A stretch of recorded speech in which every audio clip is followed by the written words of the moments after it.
RetinaRounds, episode number 184, TRD Segmentation and Delamination. Today we're diving into segmentation and delamination techniques for diabetic tractional retinal detachment repair. Our guest surgeon is Dr. Lisker, professor of ophthalmology at APEC Hospital de la Ceguera in Mexico City and adjunct assistant professor at the University of Colorado Anschutz Medical Campus. Co-moderator Dr. Ehsan Rahimy and I break down practical surgical pearls and insights on tackling complex diabetic TRDs. All right, welcome back to RetinaRounds. Our next case is going to be a case submitted by Dr. Lisker from Mexico City. This is a patient who has a diabetic TRD. This is a 67-year-old female with a 20-year history of diabetes with an A1C of 9.2, decreased vision in the left eye for 10 months.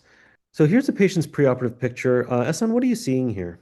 So it looks like this eye has received, I'm going to assume maximal medical treatment at this point.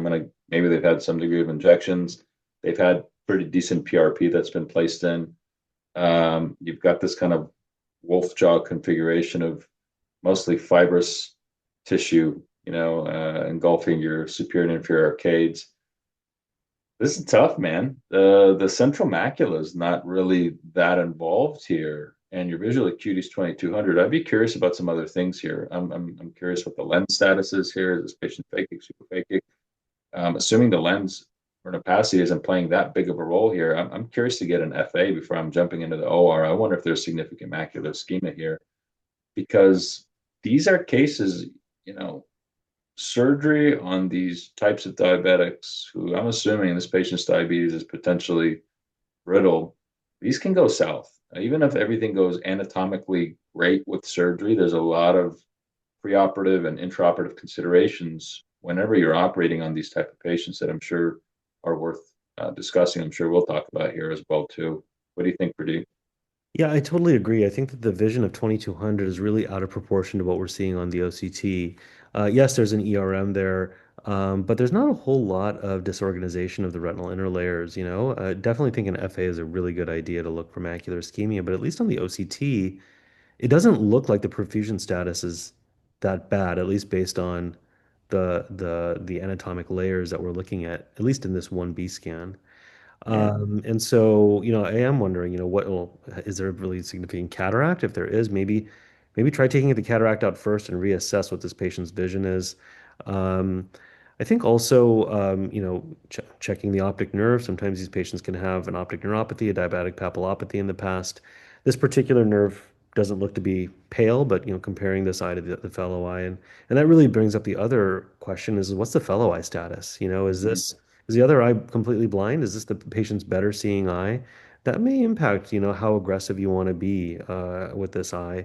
Or perhaps this is the worst seeing eye and the patient's, really, having a difficult time with the poor vision in this eye, and you want to try to recover as much vision or at least stabilize things as much as possible. So these are all the kind of, questions that are going through my mind and trying to weigh the pros and cons of intervention. So let's go ahead and see what Dr. Lisker does here. So this is a phakic patient. The cataract doesn't look that bad. Yeah, I Um, agree.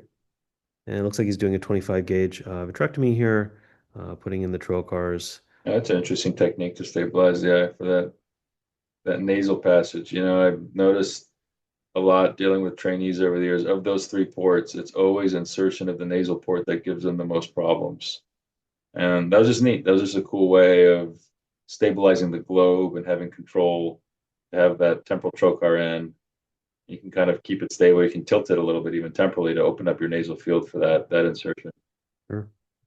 You can see Slick. he's going around 360 degrees, sort of segmenting the anterior and posterior cortical vitreous.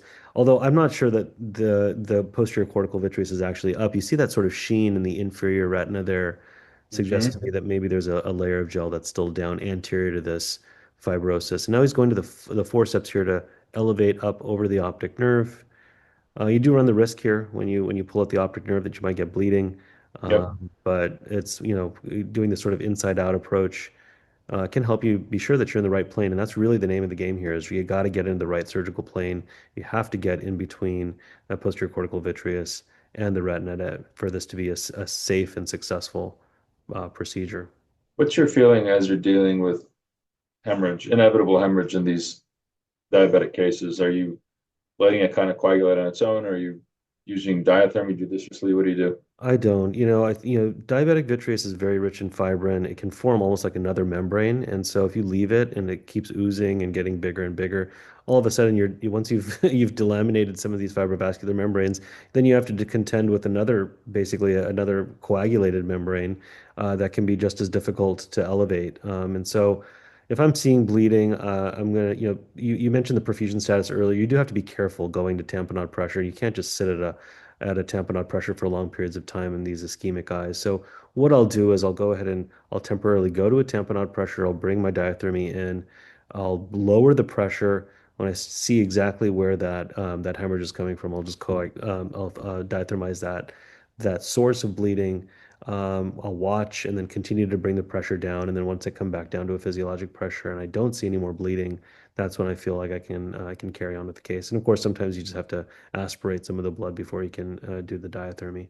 How Yeah, about I you? agree. I mean, it's one of those things too. Like, I actually start to get nervous if I'm doing all these maneuvers and I don't see bleeding. That's almost a sign to me that this eye may be very ischemic and losing a lot of blood supply. And it's one of those things that's easy to lose sight of during surgery. Obviously, we're worried about intraocular pressure, your infusion line, what the pressure is there, but it's one of those things. We're still a surgeon. We're responsible for what else is going on in the patient.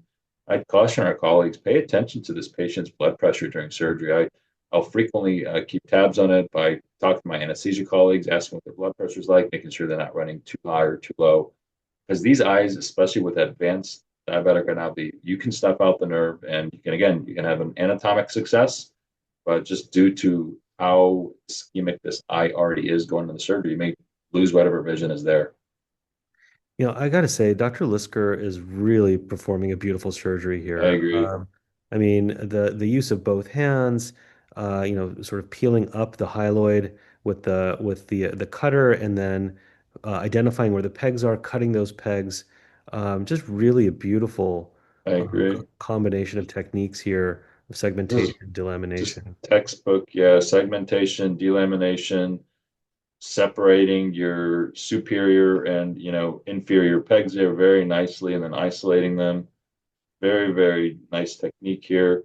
Um, Applying just the right amount of traction, not causing any iatrogenic breaks here is very slick technique. Yeah, I like how he's Looks using the great. cutter here. He sees the peg, he's kind of coming underneath it, hooking it, and then engaging the cutter to cut those pegs. And then he goes back to aspirating and sort of peeling up these Hmm. sheets. As soon as he sees where that peg is, that's when he's stopping. Now look at that. Just that highlight just came Very right off. nice. Very, very nice case. So here he's in the infratemporal quadrant. Now, one could make the argument because the macula wasn't really all that, there wasn't a whole lot of traction, at least that we could see on that 1B scan on the OCT, that you could just maybe just segment some of these fibrovascular membranes, just clear out the macula and clear out any traction along the maybe the peripheral edge or the temporal edge of the macula, and that's it.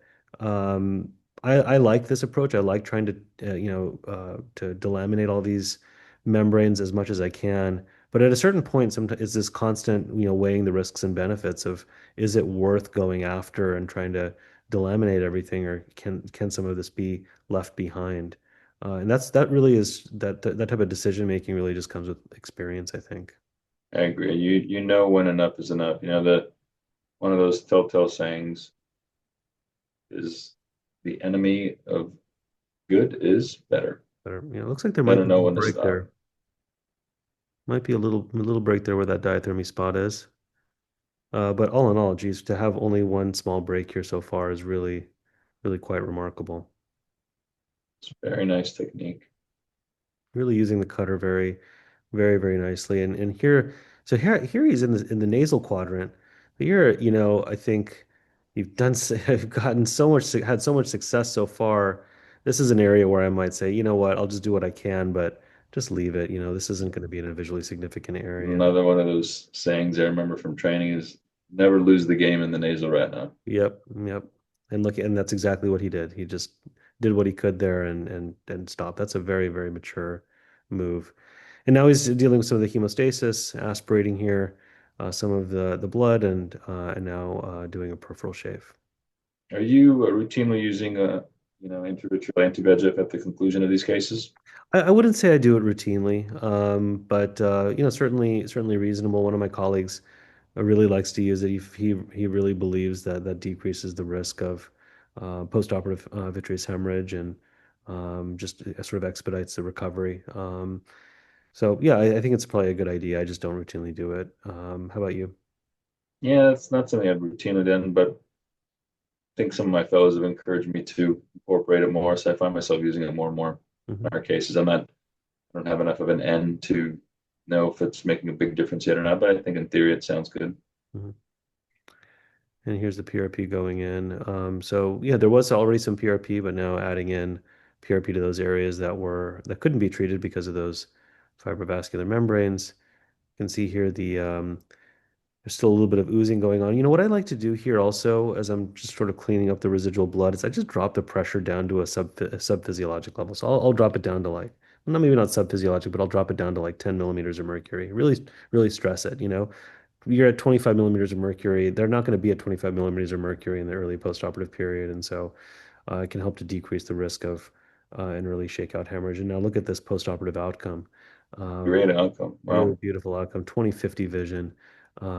Looks fantastic. This is probably, this is the best outcome I think this patient could probably possibly get. Really beautiful job. Congratulations. Phenomenal case. Very beautiful technique. Yeah, this is really, I think, a great example of how to perform a diabetic TRD case. So thanks, Dr. Lisker, for sharing this case with us. Thank you. If you enjoyed this video, please visit us at RetinaRounds.com. There you can sign up for our email list. You'll get a notification every time a new video is posted. And if you have an interesting video or a tip or trick that you'd like to share, please follow the links on our website and you can upload your video there. Thanks so much for watching.